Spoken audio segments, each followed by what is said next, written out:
I am Dr. Brian Evans here at Coastal Animal Hospital, where we make your and your pet's life better. Today, my goal is to save you some money.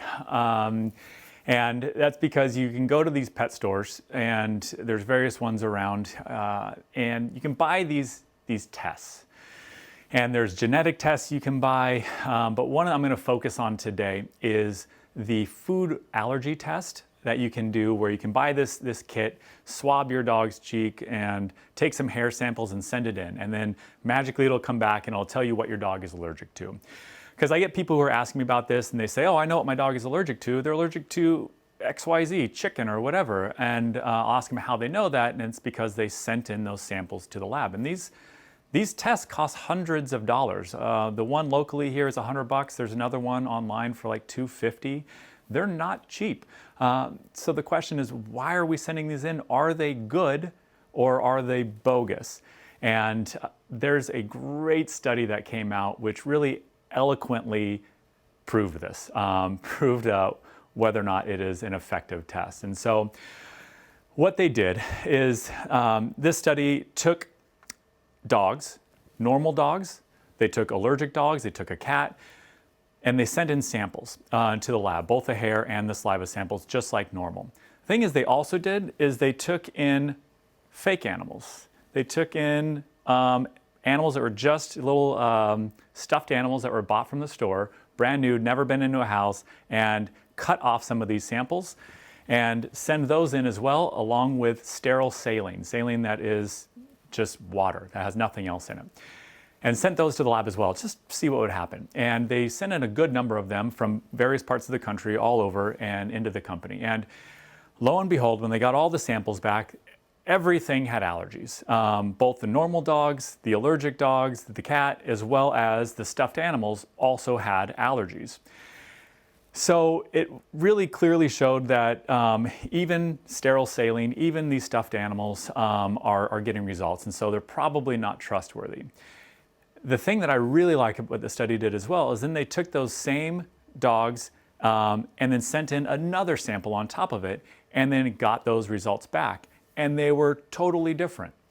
So the study showed that there was no correlation with anything other than random chance. Whatever result you got, you could have thrown something at a dartboard, picked chicken or picked beef, whatever allergy you want, and you would have just as good a chance of predicting what that allergy is as this test. So don't do it. I just saved you so much money, saved you so much heartache and headache trying to think that, no, this test gave me a result. But the good news is the result means absolutely nothing. So either take that $100 and just burn it because it'll be doing you just as good, or come talk to us and we can actually show you what it takes to get through these allergies. Because the reason why this test exists is because there's not an easy solution for it. There isn't any test you can do for food allergies other than these elimination diet trials. And they're time consuming, they're difficult. You have to make sure your dogs are really strict with what they eat, or their cats are really strict with what they eat. So unfortunately, there's not another good solution. But I'm here to tell you, don't spend your money on these over-the-counter tests. And in the pet stores, they're well-meaning. They're trying to give you options as well. Everybody's looking for options, and I don't fault them for carrying it, but they don't have the abilities or the resources to evaluate, are these tests worthwhile? Are these tests any good? They're just getting some marketing material saying this is something you can do, and that's not their job to evaluate the validity of these tests. That's our job. And so if you have questions about that, try not to ask the pet store what you should do. Come talk to us. We're here for that. Like we have availability. Come in and talk to us, and we can guide you through it.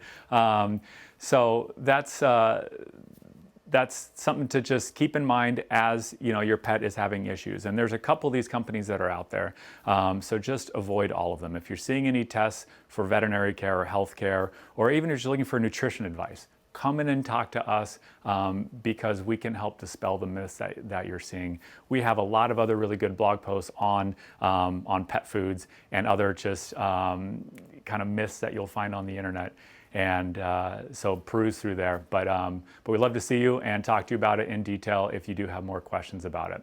Anyways, I'm Dr. Brian Evans here at Coastal Animal Hospital. See you next time.